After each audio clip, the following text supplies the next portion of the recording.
गुरुदेव हमेशा श्रमण संघ के लिए संबोधित करते रहे। हमेशा क्यों करते रहे, यह विचारणीय है। हमेशा इसलिए करते रहें क्योंकि बार बार आगम के आधार से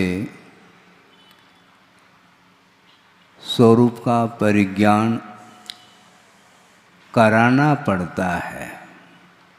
एक बार स्वरूप का परिज्ञान होने के बाद भी बहुत जल्दी वह ज्ञान वह विषय विस्मृत हो सकता है। और विस्मृत होने में कारण यही है कि भिन्न भिन्न क्षेत्रादि के निमित्त को लेकर के कर्म अपना प्रभाव डालता रहता है। कर्म प्रभाव डालता रहता है, इसका आशय भी यही है कि वह प्रभाव नहीं डालता, हम प्रभावित होते रहते हैं। क्योंकि प्रभाव डालने वाला जड़ नहीं हो सकता, वह कर्म जड़ है और वह प्रभाव डाल रहा, यह केवल कथन पद्धति है। हम प्रभावित हो रहे हैं, इसलिए कहने में आता है कि वह प्रभाव डाल रहा है। इसलिए वस्तु के माध्यम से बंध नहीं होता। बंध के लिए वस्तु एकमात्र नॉमिनल है, निमित्त के रूप में उपस्थित हो सकता है। किंतु स्वयं हमारा उपयोग यदि उस वस्तु की ओर जाता है राग द्वेषादि के रूप में, तो कर्म का बंध अनिवार्य रूप से होता है। इसलिए उनका बार बार कहना रहता है कि निरंतर आगम का अध्ययन, निरंतर उपयोग आगम की ओर होना चाहिए। एक क्षण के लिए भी आगम का आधार लेकर के मान लो हम बैठ जाते हैं तो निश्चित रूप से हमारा मन उसी ओर जाता है जो अनादिकाल से संस्कारित है। मोहजन्य संस्कार हमेशा समय समय पर वह आपको प्रभावित करते रहते हैं। प्रभावित करते रहते का अर्थ हम प्रभावित होते रहते हैं, क्योंकि यह स्वभाव जैसा बन चुका है। स्वभाव जैसा इसलिए कहा जा रहा है क्योंकि वह विभाव भी स्वभाव ही माना जाता है। एक स्वभाव होता है और एक विभाव स्वभाव भी होता है। इसलिए इस विषय को रख रहा हूँ।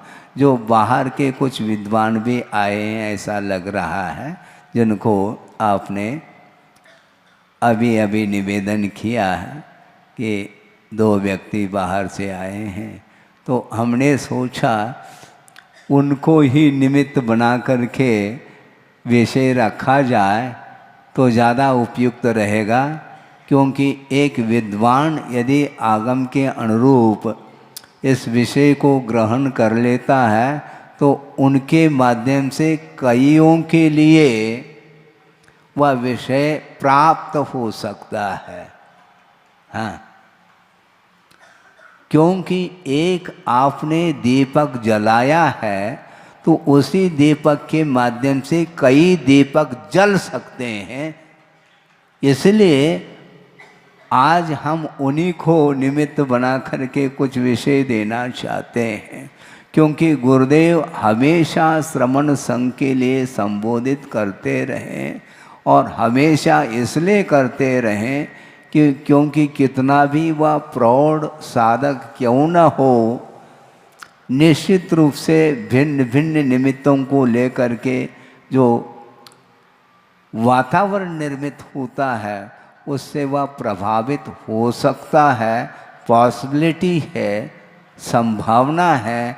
इसलिए उन वातावरण से वह प्रभावित न हो और हमेशा आगम के आधार से उसका उपयोग जो है अपने आत्मा में लीन होने के लिए तत्पर हो जाए, इस पवित्र उद्देश्य को लेकर के निरंतर वो शिष्यानुग्रह कुशले, शिष्यों के ऊपर अनुग्रह करने में वह कुशल रहे हैं। मैं ये विषय बनाना चाह रहा हूँ और गुरुदेव ने जो विषय रखा है उसी को मैं रिपीट कर रहा हूँ। हाँ, केवल दोहराता रहा हूँ क्योंकि उन्होंने कहा दोहराते रहो। दो राह पर नहीं चलना, दोहराना है मैं। हाँ, राह तो एक ही पकड़ना किंतु दोहराना है।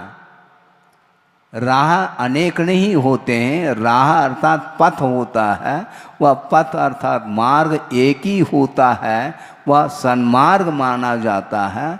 उस राह को तुम लोगों ने पकड़ा है, अब बार बार आगम को दोहराते रहो तो निश्चित रूप से आप पथ से च्युत नहीं हो पाओगे, क्योंकि पटरी के नीचे वह व्यक्ति आता है जो दोहराता नहीं है।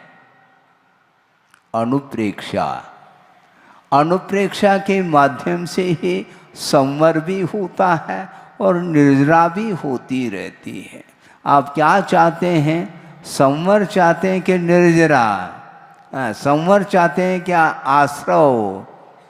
आश्रव नहीं चाहते ना, तो संवर चाहते हैं।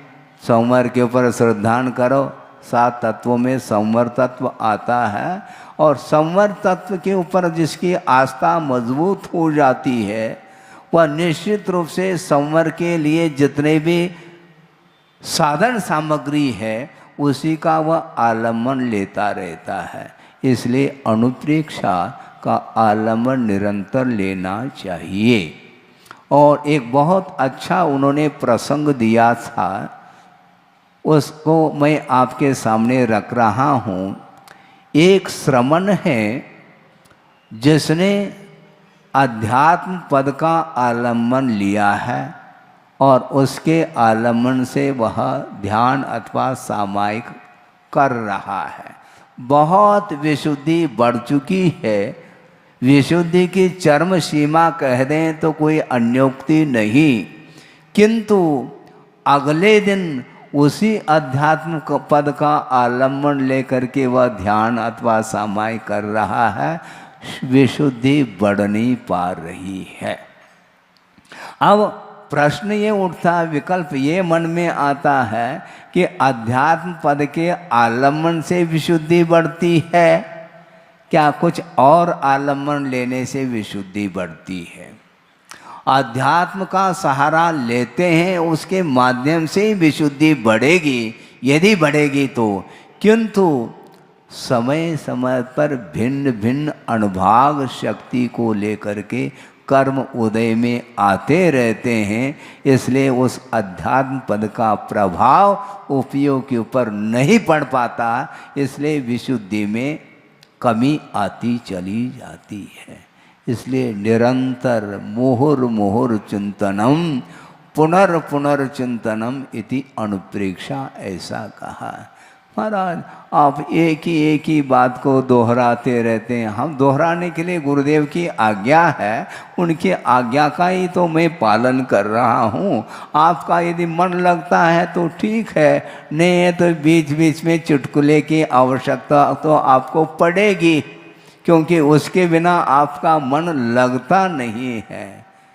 जहाँ पर थोड़ा सा रागांश आ जाता है, राग का पुट होता है, तो बहुत जल्दी आपको वह भोजन रुचता है, रुचिकर लगता है। तो इसीलिए आपकी भूमिका अलग है, श्रवण की भूमिका अलग है। उसको क्या बोलते हैं? कैप्सूल है, कैप्सूल। वो उसमें जो दवाई है वो बहुत कड़वी है और उसको यदि लेना है तो शुगर कोटेड करने की आवश्यकता पड़ती है। उसके माध्यम से वह आराम से उस दवाई को वो लेता है। इसीलिए जिसको अध्यात्म हजम नहीं होता है उसके लिए थोड़े बहुत मनोरंजन की भी आवश्यकता पड़ती है, किंतु मनोरंजन खुराक नहीं है। भोजन के माध्यम से पेट भरता है और उसको पचाने के लिए सौंफ आदि की आवश्यकता पड़ती है। जिसने भोजन ही नहीं किया और शुरुआत में ही यदि मान लो सौंफ लेना चाहता है तो उस सौंफ को हम सौंपना नहीं चाहते। हाँ, उसकी क्या उपयोगिता है? आप पहले भोजन करिए और उसको डाइजेस्ट करने के लिए कुछ चूर्ण आदि की आवश्यकता पड़ती है। उसी प्रकार अध्यात्म बहुत गरिष्ठ भोजन माना जाता है। उसके लिए बार बार निरंतर अनुप्रेक्षाओं का चिंतन करके ही वह बाहरी पदार्थों से अपने आप की उपयोग को मोड़ करके शुद्ध परमात्म तत्व में वह केंद्रित कर सकता है अपने उपयोग को। और उन्होंने ये कहा था कि वस्तुतः ज्ञान भिन्न है और संवेदन भिन्न है। आप सुन रहे हैं? ज्ञान भिन्न है और संवेदन भिन्न है।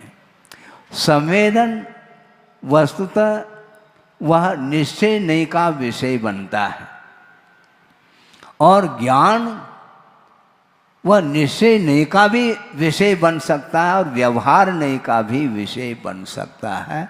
इसलिए सर्वज्ञ भगवान निश्चय से सर्वज्ञ नहीं है, ऐसा कुंद देव का कहना है। कहाँ पर कहा है? शायद नियम सार में यह गाथा आती है। जानदि पश्यदि सव्वम, जानदि पश्यदि सव्वम व्यवहार नयेन केवली भगवम, केवल नानी जानदि पश्यदि नेमेन अपानम। नेमेन अर्थात निश्चय से वह आत्मा का ही संवेदन करते हैं, आत्मा को ही जानते हैं।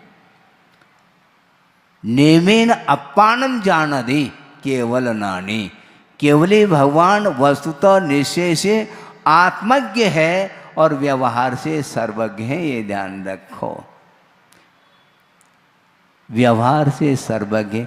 विश्व का जो उन्हें ज्ञान हो रहा है वह व्यवहार से इसलिए हो रहा है क्योंकि विश्व का संवेदन नहीं कर सकते, वो विश्व को जान सकते हैं। यदि विश्व का भी संवेदन होने लग जाए तो सबसे ज़्यादा दुखी वो होंगे, क्योंकि नारकी दृष्टि भी देखने में आ रहा है और अपने स्वयं की जो अतीत के अनंत पर्याय हैं, जो नरक गति में भी व्यतीत किया है समय को और स्वर्गादिक में भी पहुंच करके उसका भी आनंद लिया है, वह सारा सारा यदि वर्तमान में संवेदन का विषय बनने लग जाए तो सबसे ज़्यादा गाफिल वो होंगे, सबसे ज़्यादा दुख का उन्हें अनुभव करना पड़ेगा। किंतु ऐसा होता नहीं, इसलिए ज्ञान बंद के लिए कारण नहीं किंतु अध्यवसान बंद के लिए कारण, अर्थात रागादिक जो परिणाम है वे ही बंद के लिए कारण हैं, वस्तुतः वस्तु बंद के लिए कारण नहीं। राग भाव यदि नहीं है तो कोई भी वस्तु हो, यत् किंचित अपि चिंतयेत किंतु वीत रागो भवेत योगी, ऐसा कहा।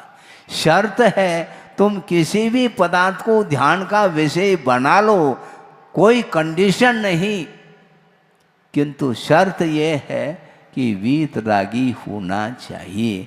जो वीतराग भाव के साथ पदार्थ को जानता है तो वह साधक कभी भी उस पदार्थ से प्रभावित नहीं हो सकता, कितनी भी अच्छी चीज़ हो, क्योंकि उनके दृष्टि में वह अच्छी है ही नहीं, न बुरी है।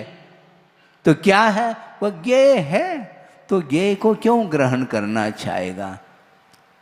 बार बार आग्रह कर सकते हैं दाता, महाराज थोड़ा सा ले लो, अरे पूरा दे दो ना, हम देने के लिए लाए महाराज, लाए तो हैं, किंतु यहाँ से परमिशन नहीं।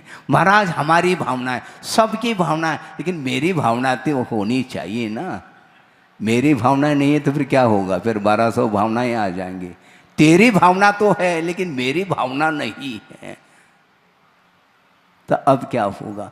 देखने के लिए वो वस्तु मनोज्ञ है, किंतु मोही के लिए वह मनोज्ञ है, योगी के लिए वह मनोज्ञ नहीं हो सकता। और जब देते समय जब दाता को भी उसके प्रति मोह नहीं है, तभी तो दे रहा है, तो योगी के पास मोह कैसा आ सकता है? दाता दान देता है, उस समय वह सामग्री, जो भोजन सामग्री उसके हाथ में ही है, रसगुल्ला है, लेकिन लेने का भाव नहीं है, देने का भाव है, तब वह पुण्य का संचय करता है। तो दाता को, पात्र को तो और सोचना पड़ेगा, नहीं तो पात्र जो है ना नीचे आ सकता है। नीचे पात्र रखा है ना, है, तो उसी प्रकार पात्र भी नीचे आ सकता है। इसलिए बहुत होशियारी के साथ अपने को चर्या करनी पड़ती है, करना चाहिए। कोई भी पदार्थ हो, पदार्थ की ओर जब दृष्टि जाती है तो मनोज्ञा मनोज्ञेन्द्रिय विषय राग द्वेष वर्जनानि पंच, ऐसा कहा है। इसलिए ले तप बढ़ावन हेतु नहीं तन पोषते तज रसन को। कुछ तो लेते महाराज, वो लेने योग्य जितना है उतना ही लेते हैं, जो नहीं लेने योग्य है उसको नहीं लिया जा सकता। बल्कि मन से भी लेने का भाव नहीं करना चाहिए, साधक तब बनता है। थोड़ा तो महाराज हमारी बात को भी तो थोड़ी बहुत स्वीकार किया करो। आपकी बात को हम स्वीकार कर रहे हैं ना, बिल्कुल बिल्कुल कर रहे हैं। आप कुछ नहीं ले रहे हैं महाराज, कुछ नहीं ले रहे हैं तो फिर कुल्ला करने की आवश्यकता क्या है? बैठने के बाद कुल्ला करने की कोई आवश्यकता है नहीं, क्योंकि हमने कुछ लिया ही नहीं है। इसी को बोलते हैं भावुकता में बहुत कुछ बोला जाता, यह सिद्धांत नहीं माना जाता। इसी को बोलते हैं सिद्धांत और भावना, इन दोनों में अंतर है।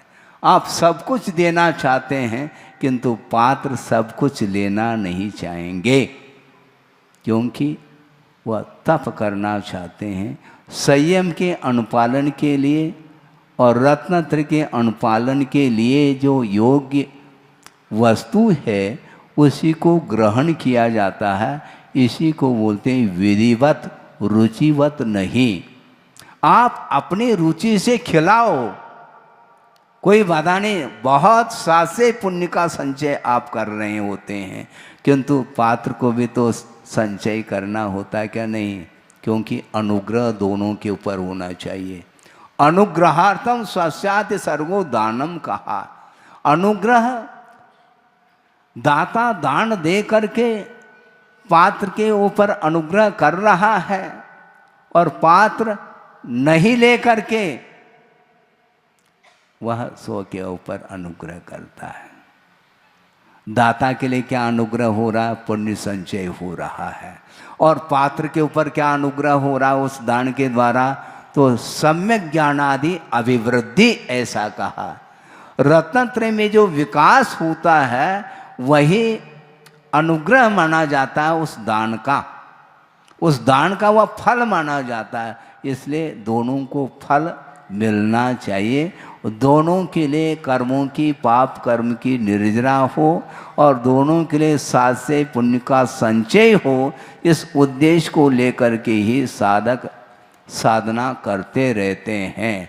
इसीलिए गुरुदेव का ये कहना है, ज्ञान वस्तुतः बंध के लिए कारण नहीं, किंतु राग बंध के लिए कारण है। किंतु वह राग, कौन सा राग बंध के लिए कारण है? धर्मानुराग बंध के लिए कारण नहीं, किंतु विषयानुराग बंध के लिए कारण होता है। राग यदि नहीं है तो वह पदार्थ कितना भी, कैसा भी हो, उससे वह प्रभावित नहीं हो सकता। इसलिए भीतरी जो कर्म है उस कर्म के उदय से ही वह संसारी प्राणी गाफिल होता है। एक उदाहरण दिया था गुरुदेव ने, देखो दो व्यक्ति है, दोनों के लिए क्षेत्र एक ही है, भिन्न भिन्न क्षेत्र नहीं। एक ही क्षेत्र पर दो व्यक्ति बैठे हैं और एक बंधन का अनुभव कर रहा है और एक बंधन का अनुभव नहीं कर रहा है। ऐसा कौन सा उदाहरण है उन्होंने?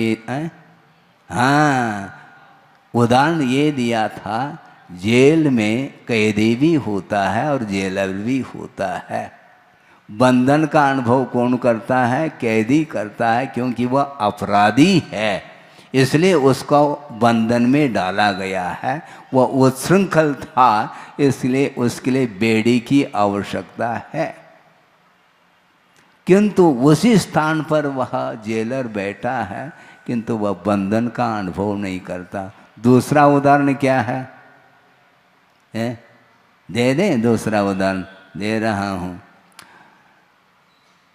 नरक गति नाम कर्म का जिसको उदय चल रहा है, ऐसा जो नारकी जीव है, वहाँ पर 7 पृथ्वियों में वह अनंत दुख का अनुभव कर रहा है, किंतु असुर कुमार वहीं पर पहुँचा है, उसको रत्ती भर भी उस क्षेत्र जन्य दुख का अनुभव इसलिए नहीं होता क्योंकि अंतरंग जो कर्म का उदय उसके पास नहीं है। इसलिए एकांत से जो ये निमित्त हैं, ये बंध के लिए दुख के लिए कारण नहीं, किंतु भीतर जो कर्म का उदय है उसको नष्ट करने का पुरुषार्थ करना है। हमें पदार्थ को हटाना नहीं। सभा सामने बैठी है और ये राग के लिए कारण हो सकता है, हो सकता है, फिर हटा दिया जाए सभा को। हटाने का तरीका है बहुत बढ़िया है, आंख मीच लो तो सभा गायब।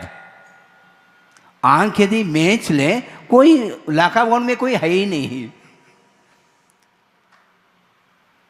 इसको बोलते हैं कि डाइवर्शन, उपयोग को परिवर्तित करना। यहाँ तक कहा आचार्यों ने, जो प्रौढ़ साधक होता है वह किसी भी पदार्थ का अवलोकन कर ले फिर भी वह बंध से मुक्त रहता है। इसी को बोलते हैं साधना, इसी को बोलते हैं वीतराग था। क्योंकि स्वरूप की ओर दृष्टि है, स्वभाव की ओर दृष्टि है, इसलिए वह बंध के लिए कारण नहीं होता। किंतु जो पर्याय हैं, वैभाविक पर्याय हैं, उसकी ओर यदि दृष्टि जाती है और राग के साथ यदि दृष्टि जाती है तो वही पदार्थ उसके लिए बंध के लिए कारण सिद्ध होता है। इसलिए पदार्थ को जानते हैं केवली भगवान, विश्व को जान रहे हैं, बल्कि जान नहीं रहे, पूरा विश्व जानने में आ रहा है। इसके उपरांत भी बंध से मुक्त है, क्योंकि मोह कर्म का अभाव हो चुका है। मोह क्षयात ज्ञान दर्शनावरणांतराय क्षयाच केवलम कहा। केवल ज्ञान जो उत्पन्न होता है वह मोहनी कर्म के क्षय के पश्चात होता है, और मोहनी कर्म का क्षय उनका हो चुका है। इसलिए कोई भी पदार्थ से वो प्रभावित नहीं हो रहे हैं। इसी लोक में शुद्ध परमेष्टि विराजमान हैं और अपन भी इसी लोक में हैं, और हम प्रभावित हो रहे हैं और वो प्रभावित नहीं हो रहे। ज्ञान का विषय बन रहा है, किंतु संवेदन स्व का हो रहा है। जो स्वरूप का संवेदन करता है उसको कभी भी दुख का अनुभव, राग द्वेष आदि का भाव संभव ही नहीं है। इसलिए राग और द्वेष से ऊपर उठने के लिए श्रवण को चाहिए।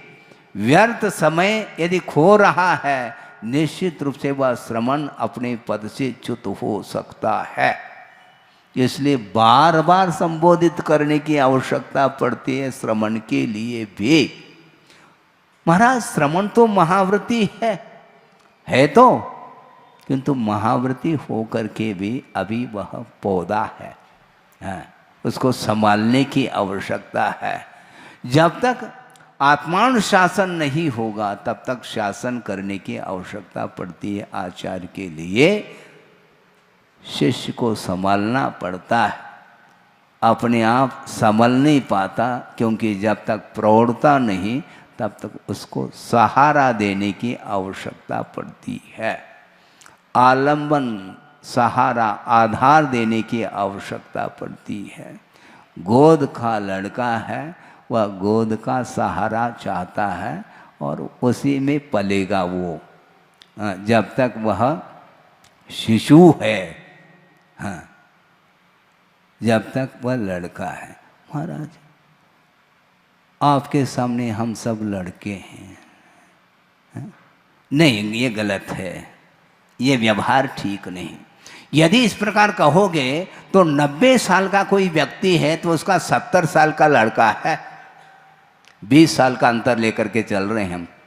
तो ऐसी स्थिति में पिता कौन और पुत्र कौन पहचानना मुश्किल हो गया।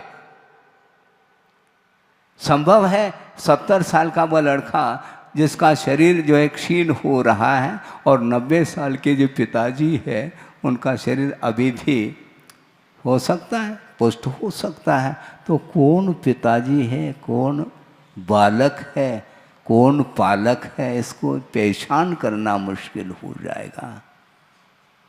क्या करोगे? इसलिए बालक नहीं आप, क्योंकि जो तर्क करता है वह बालक नहीं हो सकता है। ध्यान रखो, लिख के रखो आप। महाराज हम तो बालक हैं आपके सामने, इसका अर्थ हमारे सामने बालक है, दूसरे के सामने पालक है आप। पक्की बात है, तभी तो आप दूसरे का पालन कर रहे हो, आप संचालन करते हैं, मंच का नहीं। मंच का तो आप कर ही रहे हैं, किंतु संतान का, परिवार का भी संचालन आपके हाथ में है, किसी दूसरे के हैंडओवर नहीं है वो परिवार, आप नियंता है। तो इसका अर्थ आपके पास वह कला, वह क्षमता आई है, दायित्व जो है आपके अंदर आया है, तभी आप पालन कर रहे हैं।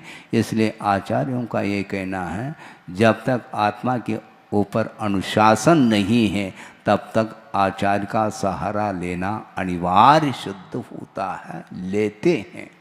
इसलिए ज्ञान वस्तुतः बंध के लिए कारण नहीं, किंतु राग ही बंध के लिए कारण है। इसलिए श्रवण पद को अंगीकार करने के उपरांत राग कम होना चाहिए, ये उनका बार बार कहना रहता है। बहुत जल्दी, अभी हमने कहा था ना, वही अध्यात्म पद जिसके माध्यम से विशुद्धि इतनी बड़ी थी, किंतु दूसरे दिन वह विशुद्धि डाउन क्यों हो गई? टेम्परेचर डाउन क्यों होता है? कभी बढ़ता है, अप डाउन क्यों होता है? क्योंकि भीतर जो कर्म हैं भिन्न भिन्न अनुभव को लेकर के उदय में आते हैं, भिन्न भिन्न निमित्तों को लेकर के, उस समय वह अध्यात्म पद भी उसके लिए प्रभावकारी सिद्ध नहीं होता। इसलिए द्रव्य क्षेत्रादि को हमेशा सावधानी के साथ रहो, ऐसे स्थान को चुनो, ऐसे क्षेत्र को चुनो जहाँ पर संयम का अनुपालन अच्छे तरीके से हो सके। इसलिए गुरुदेव ने लगभग 51 चातुर्मास कहाँ पर हुए? बुंदेलखंड में हुए। तालियां बज गई, क्योंकि बुंदेलखंड के प्रति राग आपका है बना हुआ। बुंदेलखंड में क्योंकि सात्विक वह क्षेत्र है। महानगरी में चले जाएं तो स्वयं का तो हित हो सकता है, किंतु शिष्यों का क्या होगा? जो छोटे छोटे पौधे हमने लगाए हैं उनका वहाँ पर क्या होगा? छोटा पौधा है और लू लपट लग जाए, वह उसमें झुलस जाएगा, फिर वह राख राख हो सकता है। इसलिए उसको उस स्थान पर ले जाना चाहिए जहाँ पर अनुकूल वातावरण हो। तो उन्होंने अच्छे क्षेत्र, सिद्ध क्षेत्र आदि में ही चातुर्मास आदि किए हैं, और इतना विशाल जो संघ का निर्माण किया है, ये सारा सारा परिणाम अब सामने देखने को मिल रहा है। इसलिए शुरुआत में जो साधक होता है, जिसके अंदर अनुभव नहीं, प्रौढ़ता नहीं, उसके लिए बहुत अनुकूल वातावरण क्षेत्र आदि में रहना उपयुक्त रहता है। नहीं है तो निश्चित रूप से वह वातावरण उसको प्रभावित कर सकता है। इसलिए संवेदन और ज्ञान में बड़ा अंतर है। संवेदन पर का नहीं होता, ज्ञान स्व का भी होता है, पर का भी होता है। ज्ञान अतीत का भी होता है, अनागत का भी होता है, किंतु संवेदन मात्र स्व का होता है और वर्तमान का होता है। अतीत अनागत का संवेदन संभव नहीं है। यदि अतीत का भी संवेदन होने लग जाए तो बहुत कठिनाई होगी। कठिनाई ये होगी, मान लो जिसका त्याग हमने किया है वह ज्ञान का विषय बन गया, तो संवेदन होने लग गया, तो फिर क्या होगा? पालन कैसे करेंगे? कर पाएंगे क्या? नहीं कर पाएंगे। संयम का पालन कैसे करेंगे? संवेदन वर्तमान का ही होता है, यह सम्यक एकांत है। मान लो एक्सीडेंट के माध्यम से पैर टूट गया, फ्रैक्चर हो गया है? और उसको 15 दिन, महीना भर, 2 महीना यथा योग क्या चढ़ा उसके पर? प्लास्टर। और उसके बाद फिर धीरे धीरे वह ठीक हो गया और चलने लगा, बल्कि वह दौड़ने लगा। किंतु दौड़ तो लगा रहा है, ज्ञान तो उसके पास है कि एक्सीडेंट के माध्यम से मेरा पैर टूट गया था, काफ़ी वेदना हुई थी, हो नहीं रही, वेदना हुई थी, इसका ज्ञान है उसको। किंतु संवेदन वर्तमान में यदि होने लग जाए तो दौड़ नहीं लगा सकता। इसलिए संवेदन और ज्ञान में जमीन आसमान का अंतर है। इसलिए आचार्य कहते हैं कि स्वसंवेदन के लिए पर पदार्थ के प्रति जो दृष्टि बार बार जाती है, उसको अपने ही पुरुषार्थ के माध्यम से उसको नियंत्रित करना होता है। उसके बिना कभी भी विशुद्धि, उसके बिना कभी भी शांति मिल नहीं सकती है। विशुद्धि कैसे बढ़ाएं महाराज? किसी ने कहा कि महाराज आजकल पुण्य पतला हो रहा है। पतला हो रहा है, उसको गाढ़ा कैसे करें? पुण्य को गाढ़ा कैसे करें महाराज? तो पाप को पतला कर दो। पाप को पतला करोगे, ऑटोमेटिक पुण्य जो है गाढ़ा हो जाएगा। हैं? पुण्य गाढ़ा करने के लिए तुम प्रतीक्षा करो, प्रतीक्षा मत करो। हैं? परीक्षा में खरे उतर जाओ, प्रतीक्षा करने की आवश्यकता नहीं। अपने को पाप को पतला करना है। संक्लेश को समाप्त करोगे तो विशुद्धि को बढ़ाने की आवश्यकता नहीं, क्योंकि वह विशुद्धि संक्लेश की अपेक्षा से वह अपोजिट तत्व माना जाता है, वह विपरीत तत्व है। संक्लेश का अभाव कर दो, अपने आप विशुद्धि। विशुद्धि का अभाव हो गया तो संक्लेश आएगा। और संक्लेश और विशुद्धि से जो ऊपर उठ चुका है उसको कोई भी फर्क नहीं पड़ता। विशुद्धि घट रही, पर्याय है, घटेगी, क्या बात हो गई? हम प्रतीक्षा नहीं करते, क्योंकि हमें गलत कार्य करना ही नहीं, अपने आप विशुद्धि बढ़ेगी। हाँ, क्योंकि हम विपरीत कार्य करते हैं तो निश्चित रूप से संक्लेश हाथ लगेगा और विशुद्धि नहीं बढ़ेगी। और अपने आप विशुद्धि बढ़ सकती है यदि विपरीत तत्व को हम हाथ में नहीं लेते हैं, तो अपने आप ही स्वरूप की ओर गति होती है। स्वरूप की ओर जाने के लिए जो विपरीत दिशा की ओर जो यात्रा हम कर रहे हैं, उस यात्रा को लौटाना पड़ेगा आपको। उसके बिना संभव नहीं, आपको बैक होना पड़ेगा। उन्मार्ग की ओर हमेशा इसकी गति होती रही है। इसलिए संस्कार, मोहजन्य संस्कार समाप्त नहीं हो पाते, इसलिए बार बार बार बार वह फेल होता आया है। फेल होने से हमें गम नहीं है, क्योंकि बार बार बैठना है, अगले अटेम्प्ट में बैठेंगे, निकालेंगे। हैं?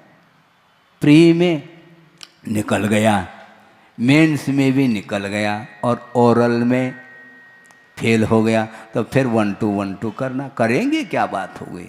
एक चींटी है वह पुरुषार्थ के बल पर छत तक पहुंच गई है, पहुंचने वाली है और पैर फिसल गया और नीचे आ गई। अब क्या करें, फिर 1 2 1 2 करना ही है।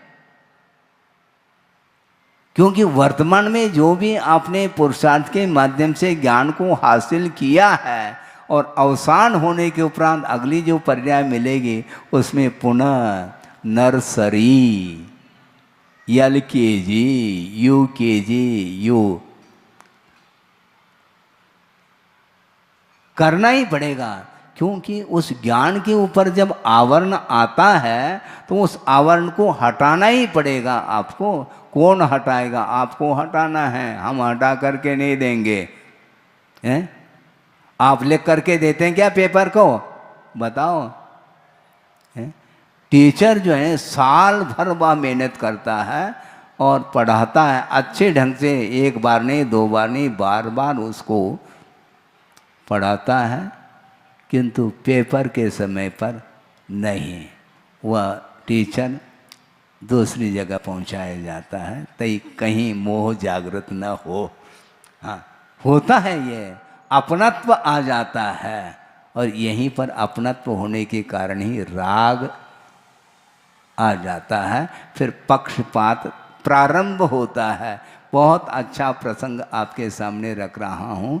एक प्रसंग गुरुदेव ने दिया था कि पंगत बैठी है भोजन के लिए और सबके पास थाली है, परोसते चले जा रहे हैं और एक महिला परोस रही है। क्या परोस रही है? घी, अठप्रहरी सुगंधित घी परोस रही है और वो पंक्तिबद्ध वह परोसती चली जा रही है चम्मच से, और अपना पति देखने में आ गया। चम्मच से नहीं, वो कुडेल रही है शांति धारा। ये क्या है? ये यही राग है, यही अपनत्व है। बाकी सब के लिए तो चम्मच, आधा आधा चम्मच, हाँ ठीक है, ज़्यादा घी नहीं है, और पति के सामने पूरा। ये क्या होता है? ये राग होता है।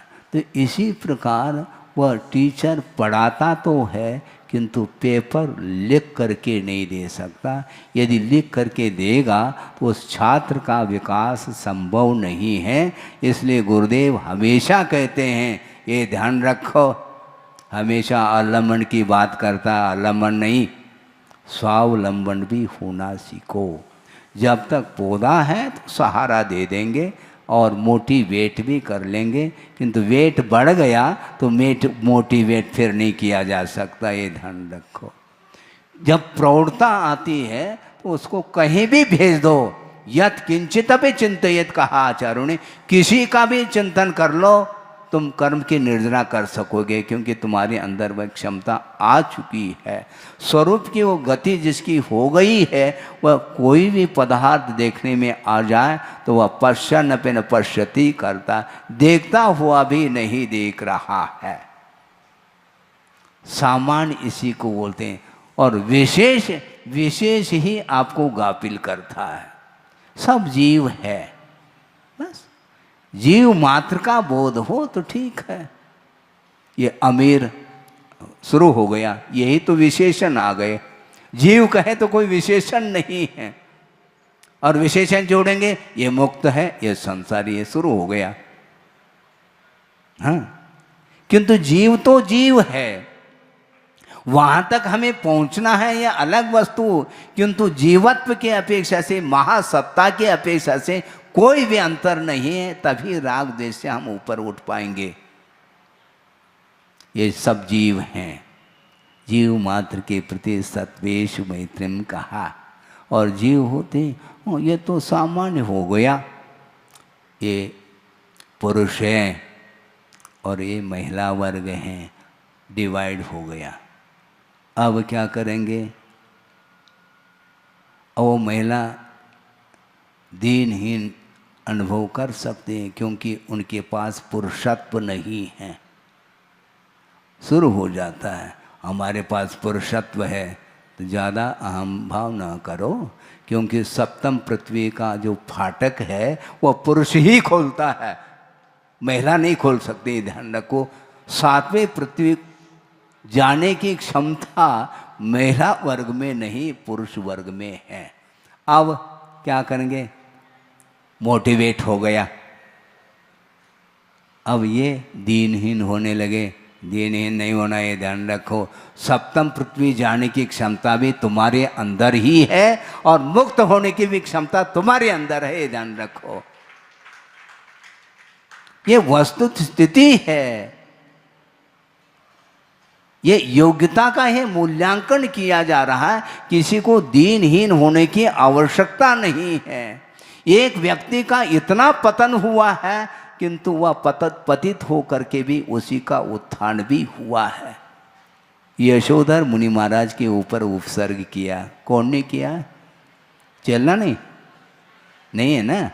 चेलना ने तो उपसर्ग दूर किया है, बहुत बड़ा कार्य किया है, और उपसर्ग करके उसका पतन हुआ है और सप्तम पृथ्वी का बंद कर दिया। लेकिन अब चेलना ने उपसर्ग को दूर कर लिया, और यशोधर मुनि महाराज जब ध्यान से निवृत्त होते हैं तो दोनों खड़े देखने को मिलते हैं, और दोनों ने नमोस्तु कर लिया। तो दोनों के प्रति समान रूप से धर्म वृद्धि का आशीर्वाद दिया उन्होंने। इसको बोलते हैं श्रमणत्व। वैर नहीं है श्रेणी के प्रति, ये ध्यान रखो। और उपसर्ग चेलना ने दूर कर दिया, इसलिए उसके लिए 2 बार आशीर्वाद दे दें, गलत बात, ऐसा नहीं।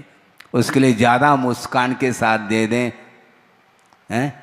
ऐसा कुछ है नहीं, क्योंकि वर्तमान में दोनों की परिणति एक सी है। श्रेणिक जिसने उपसर्ग किया था कर नहीं रहा वर्तमान में, एट प्रेजेंट, क्योंकि उपसर्ग किया था यह ज्ञान का विषय हुआ है, किंतु संवेदन किसका कर रहा हूं मैं? उपसर्ग का संवेदन कर रहा हूं क्या वर्तमान में? नहीं, वर्तमान में तो बिल्कुल दोनों समान हैं। अब सोचो, अनर्थ किया था श्रेणिक ने, संक्लेश परिणाम के साथ उपसर्ग किया। यहाँ तक गुरुदेव के मुख से सुना कि 500 जो खुंकारने वाले शेर के समान दहाड़ने वाले जो श्वान अर्थात कुत्ते थे, उनको छोड़ा था किसने? श्रेणिक ने। यशोधर मुनि महाराज ध्यान में हैं और परिक्रमा करके वह सब बैठ गए। अब क्या होगा? बड़ी मुश्किल। और सुनने सोचा अब हमारा कुछ हो नहीं पाया, और एक बड़ा सर्प को मार करके उनके गले में डाल दिया। इसके उपरांत भी ओम शांति, जोर से नहीं बोल रहे वो, हाँ, भीतर ही भीतर समझ रहे हैं ये कर्म का उदय है। नो कर्म के निमित्त से कर्म अपना फल देता है, इसलिए नो कर्म का इसमें दोष नहीं, कर्म का दोष है। क्योंकि पाप हमने संचय किया पाप का, इसलिए वह उदय में आ रहा है, आएगा। किसी न किसी निमित्त से वह कर्म फल दे करके जा रहा है। इस प्रकार वो सोच रहे हैं, विपाक विषय धर्म ध्यान में लीन हैं, वो प्रैक्टिकल पेपर दे रहे हैं वो। और इसके बाद होता क्या है? श्रेणिक ने सोचा, अरे ये क्या हुआ मेरे द्वारा? अनर्थ, महान अनर्थ हुआ भगवान, ये अज्ञान का फल है। अब मुझे ज्ञान प्राप्त हो गया आपके माध्यम से। इस प्रकार वह अपनी निंदा कर रहा, आलोचना कर रहा है। उसके माध्यम से 33 सागर की जो आयु बंधी थी वह सब अपकर्षित होता होता होता घटता घटता घटता 84,000 वर्ष रह गया,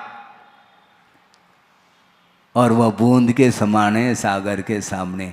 और इतना ही नहीं, और केवली श्रुत केवली की अथवा तीर्थंकर के पाद मूल में उसने क्या किया, सम्यक्त को प्राप्त कर लिया और सम्यक्त को क्षायिक के रूप में परिवर्तित कर दिया और तीर्थंकर प्रकृति का बंध भी कर लिया। इतना सारा सारा कार्य किसने किया? श्रेणिक ने, चेलना ने क्या किया? उपसर्ग को दूर किया। इतना महान कार्य किया, बिल्कुल पक्की बात है। किंतु सिद्धांत की ओर दृष्टि रखेंगे तो दर्शन मोने की क्षपना वह चेलना नहीं कर सकेगी। तीर्थंकर प्रकृति का बंध चेलना नहीं कर सकेगी। ये महाराज, ये तो पक्षपात हो रहा है। एक ने तो उपसर्ग कर लिया और उसको क्षायिक सम्यक उत्पन्न हो रहा है, तीर्थंकर प्रकृति का बंध हो रहा है। ये सब मामला क्या है? ऐसा लगता है ये सब पक्षपात है। स्त्री के प्रति पक्षपात नहीं, किंतु योग्यता के अनुरूप ही कार्य होता है। इसलिए किसी को भी दीनहीन का अनुभव ना करके यदि सही दिशा की ओर पुरुषार्थ करके इस स्त्रीलिंग को छेदन कर देते हैं तो वह उसको पुरुषत्व मिलेगा, इसमें कोई शक नहीं है। और सीता का देव देख लो, सीता है अग्नि परीक्षा में उत्तीर्ण हो गई और आर्यिका बन करके उसने इस प्रकार तप कर दिया, दीर्घ काल तक तप किया और उसके फलस्वरूप उसने स्त्रीलिंग का छेदन करके प्रतिइंद्र पद को प्राप्त किया। देवी नहीं बनी वो, हैं, पुरुष पद को प्राप्त किया है और वहाँ से नीचे उतर करके फिर क्या होगी? गणधर बनेगी वो। और रावण नीचे है और वह तीर्थंकर होगा और ये गणधर्व हो गए। अब देखो संयोग कैसा है। इसको बोलते हैं हमेशा किसी के अंदर पापमय ही परिणाम होते हैं, अनिवार्य नहीं है। भिन्न भिन्न कर्मों के उदय में इस प्रकार के वह राग द्वेषादिक भाव कर लेता है, किंतु जिस समय अच्छा उदय आ जाता है तो निश्चित रूप से उसी समय से विकास होना भी प्रारंभ होता है। इसलिए गुरुदेव ने जो भी हम लोगों के लिए दिया है महान उपकार है उनका, महान नहीं अनंत उपकार है, मानना पड़ेगा। नहीं है तो कहाँ पर होते, कहाँ पर होते, किस रूप में होते, भविष्य क्या होता। भविष्य का निर्माण वर्तमान के ऊपर निर्धारित है और वर्तमान में इस प्रकार के अच्छे गुरुओं का समागम प्राप्त होना भी बहुत दुर्लभ है और प्राप्त हो गए और उनके माध्यम से विकास हो रहा है। इसलिए गुरुदेव का ये कहना है कि श्रवण पद को अंगीकार तुमने कर लिया, बहुत बड़ा काम कर लिया, किंतु इसकी सुरक्षा मेरे ऊपर निर्धारित नहीं, तुम्हें स्वयं अपनी पद की रक्षा करनी पड़ेगी। व्रतों की, रत्नत्रय की रक्षा स्वयं के द्वारा ही होती है। केवल गुरु होते हैं, सहारा दे सकते हैं निमित्त के रूप में, किंतु उनका ये कहना है कि दीक्षित होने के उपरांत गुणस्थान में जो परिवर्तन आना है वह तुम्हारा पुरुषार्थ रहेगा तो होगा, नहीं हो तो दीक्षित होने के उपरांत और कुछ दीक्षा होती नहीं, समाप्त। एक अंतर्मूर्त नहीं लगता, दीक्षित कर दिया, संस्कार दे दिए, सब हो गया, और उपकरण भी दे दिया, ग्रहण ग्रहण ग्रहण ले लो, ठीक है उपकरण ले लो, लेकिन करण मैं नहीं दे सकता, ये ध्यान रखो। करण तो तुम्हारे परिणाम हैं, इसलिए अपने परिणामों को संभालने के लिए बार बार उन्होंने पुरुषार्थ किया है। अपने मौलिक समय निकाल करके बाहर प्रवृत्ति में आ करके कल्याण करने के लिए तत्पर रहे, और इसके उपरांत भी यदि हम कल्याण नहीं कर पाएंगे तो हमसे और कोई भी अभागा सिद्ध नहीं होगा। सब कुछ दे दिया उन्होंने, अब देने के लिए बचा क्या है? पूरा मुख में ग्रास ही दे दिया, अब क्या शेष रहा? चर्वण तो करो तुम, क्या मैं ही चर्वण करूं क्या? ऐसा होता नहीं। इसलिए उपादान को भी ध्यान में रख करके आगम के अनुरूप प्रवृत्ति करोगे तो निश्चित रूप से विशुद्धि बढ़ेगी। विश्वास रखना चाहिए। श्रद्धान में कमी लाओगे तो कभी भी विकास नहीं हो सकता। चारित्र के माध्यम से जो विकास होता है वह भी श्रद्धान के बल पर ही होता है। इसलिए अपने श्रद्धान को मजबूत बनाइएगा, क्योंकि आपके लिए भी वातावरण अच्छा मिल रहा है। मिल रहा है क्या नहीं? क्योंकि गुरुदेव ने भेजा है, उनकी आज्ञा का पालन मुझे करना है। यहाँ 4 व्यक्ति भी बैठेंगे तो मैं छोड़ूंगा ना, ये ध्यान रखो। हाँ। इस लाखा भवन में लाख व्यक्ति बैठ जाए तो हम प्रवचन करें, गलत बात है। हम कमानिया पर करें, कोई आवश्यकता नहीं कमानिया पर जाने की है। हमारा लक्ष्य है 4 व्यक्ति भी है तो हमारी दुकान चलेगी, भरपूर चलेगी। और 4 ही चाहिए, 5 ही चाहिए, पांडव होना चाहिए हमारे लिए, कौरव की कोई आवश्यकता नहीं।